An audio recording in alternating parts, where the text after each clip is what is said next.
Jawab Yesus, "Pergilah dan katakanlah kepada Yohanes apa yang kamu dengar dan kamu lihat. Orang buta melihat, orang lumpuh berjalan, orang kusta menjadi tahir, orang tuli mendengar, orang mati dibangkitkan, dan kepada orang miskin diberitakan kabar baik."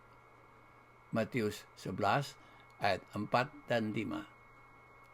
Keraguan-raguan Yohanes Pembaptis terhadap misi Yesus berakar pada pengharapan bangsa Israel akan kedatangan Mesias sebagai pelepas dari perbudakan Rom. Walaupun Yohanes Pembaptis telah memperkenalkan Yesus sebagai Mesias, namun Yesus kurang mirip Mesias yang diharapkan.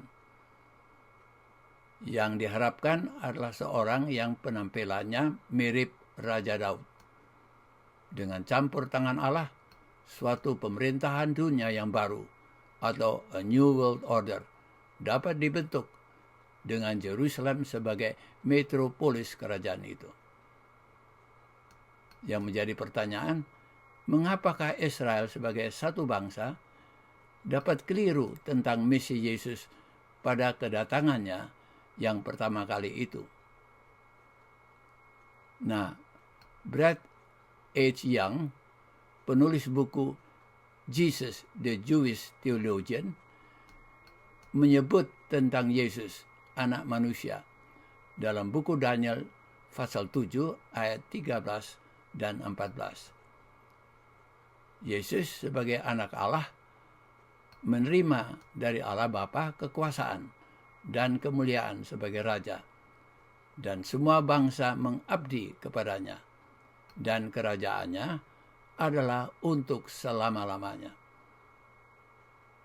Dalam buku Enoch, predikat anak manusia juga digunakan untuk Mesias yang dinantikan. Gereja dan sinagog atau rumah ibadat Yahudi tidak menerima buku tersebut sebagai bagian dari Alkitab. Namun, buku tersebut dibaca banyak orang Yahudi pada zaman Yesus hidup di antara mereka. Tidak mengherankan bahwa Mesias yang orang Yahudi nantikan adalah anak manusia yang digambarkan dalam buku Daniel. Berkuasa, mulia, raja semua bangsa, dan kerajaannya selama-lamanya.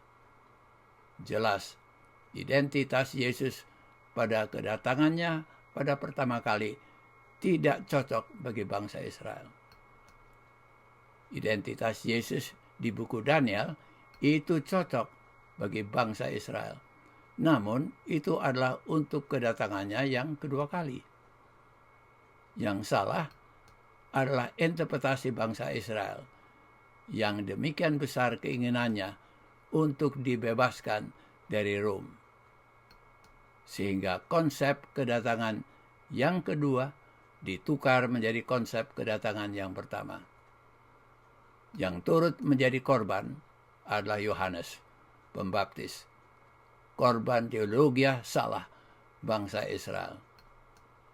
Namun Yesus memuji peranannya. Di antara mereka yang dilahirkan perempuan, tidak ada yang lebih besar dari Yohanes Pembaptis. Ia adalah pembuka jalan untuk peluncuran kerajaan rahmat. Pertanyaan: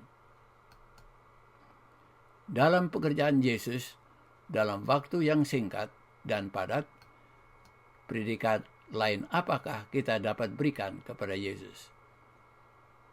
Mari kita baca Matius 4 ayat 23. Yesus pun berkeliling di seluruh Galilea. Ia mengajar dalam rumah-rumah ibadat dan memberitakan Injil Kerajaan Allah, serta melenyapkan segala penyakit dan kelemahan di antara bangsa itu. Tugas Yesus untuk kita sebagai murid-muridnya menjadi misionari ke semua bangsa dan mengajar mereka melakukan segala sesuatu yang telah Ia perintahkan. Sebagai tenaga medis, melenyapkan segala penyakit dan kelemahan mereka. Memang Yesus adalah misionari medis atau medical missionary, dan pekerjaan kita sebagai murid-muridnya adalah serupa dengan mentor dan guru besar kita. Evangelisasi kesehatan adalah tangan kanan pembuka jalan bagi pekabaran Injil. Kelak, pada waktu hukum hari Minggu atau Sunday Law diberlakukan, roh nubuat mengatakan bahwa pada hari itu umat Tuhan sebagai tenaga medis dapat menolong orang sakit, dan pada waktu yang bersamaan sebagai misionari dapat membagi percaya. Kalau demikian, apakah yang menjadi tantangan bagi kita? Biarlah sebagai jemaat, anggota-anggota dapat dilatih dan dipersiapkan sebagai misionari medis atau medical missionary, dan diajar berbagai keterampilan lainnya yang dapat menolong pelayanan mereka kepada sesama.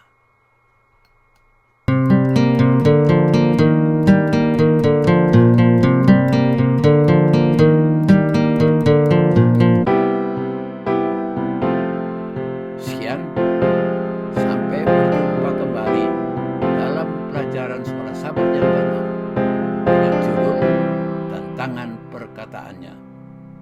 Untuk saran dan pertanyaan, kirimlah ke alamat email yang tercantum di bawah ini.